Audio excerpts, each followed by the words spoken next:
ধনপুর ইউনিয়নের মধ্যনগর রিজার্ভ গ্রামের চাষি জনাব মোহাম্মদ রুশমিয়া করলার জমিতে উপস্থিত। আমার সাথে আছে ইন্টার্নি শিক্ষার্থী আজহার কিবরিয়া। আজহার কিবরিয়া গতকালকে আমাদের অফিসে যোগদান করে। আমি ভাবলাম আজকে তার কিছু মাঠের দৃশ্য পরিদর্শন করি এবং তার দেখানোর জন্য তাকে নিয়ে সরাসরি চলে আসছি আমরা রুশমিয়ার করলা জমিতে।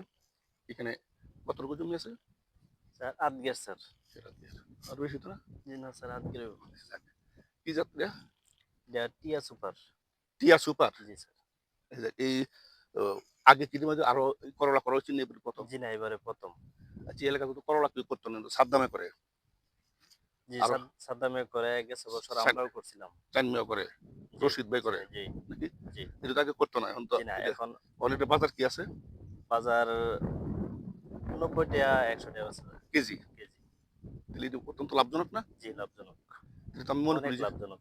এটা কি যে ধান করে ততটা আসবে না, জি না। আর ধান বাদ দিলেও হবে না।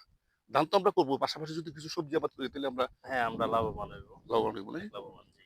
ঠিক আছে। সুপ্রিয় দর্শক মন্ডলী, আমরা ধনপুর ইউনিয়নের অত্যন্ত প্রত্যন্ত অঞ্চল, যেটা পাহাড়ের পাদদেশ, মেঘালয়ের পাদদেশে, পাহাড় ঘেঁষা। এখানে আমাদের চাষাবাদ তেমন একটা ছিল না। আস্তে আস্তে এখানে বেশ কয়েকজন চাষি নিয়ে আমরা বিভিন্ন সংগঠনের মাধ্যমে কৃষিতে এগিয়ে গেলাম। এখানে আমাদের বেশ কিছু চাষি আছে যারা আমাদেরকে সার্বিক সহযোগিতা করছে এবং তাদের সহযোগিতায় আমরা আমাদের কৃষিজাত পণ্যের উৎপাদনটা লাইটিং করতে পারছি। আমার বিশ্বাস আমাদের এই ভিডিও বা আমাদের এই চিত্র অন্য চাষিরা আগ্রহীত হবে। আমার বিশ্বাস আগামী ২-৪-৫ বছরের মধ্যে এই এলাকার প্রত্যেকটা টোটাল এলাকা সবজির এলাকা হিসেবে গড়ে উঠবে। আমরা আজ থেকে ৫-৭ বছর আগেও আমাদের ধনপুর ইউনিয়নে সবজির আবাদ খুব কম ছিল, নগণ্য ছিল। বিশামপুর উপজেলায় কেবলমাত্র ষোলকোবাদ ইউনিয়নে সবজি হইতো। এখন আমরা অবশ্য গর্ব সহকারে বলতে পারি ষোলকোবাদের চেয়ে আমরা কোনো অংশ কম না, পারলে হয়তো কোনো কোনো ক্ষেত্রে বেশি হবো। এটা হলো আমাদের খরিফ টু মৌসুম চলে।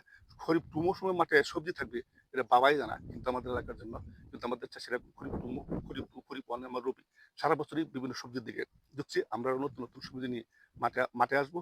আমরা হয়তো আরেকদিন আরো অন্য নতুন কোনো একটা ভ্যারাইটি নিয়ে কথা বলবো। আমরা আশা করবো যেন আমাদের এলাকার প্রত্যেকটা চাষি এই সবজি আবাদের দিকে এগিয়ে আসে এবং আমরা যেন ওরা যেন লাভবান হয়। আমাদের চাষিরা যদি মুখে হাসি ফোটে, ওরা যদি লাভবান হয়, তাই আমরা গর্বিত হই। আমাদের অনুপ্রেরণা, আমাদের প্রত্যাশা থাকবো আমরা সকলেই যেন এই অন্যান্য ধানের পাশাপাশি অন্যান্য সবজির দিকে আগায় দেয় এবং আমাদের এই ধনপুর ইউনিয়ন যেন ভরপুর হয়ে ওঠে। এটা আমার প্রত্যাশা রইল। ধন্যবাদ, ভালো থাকবেন। জি, আসসালামু আলাইকুম।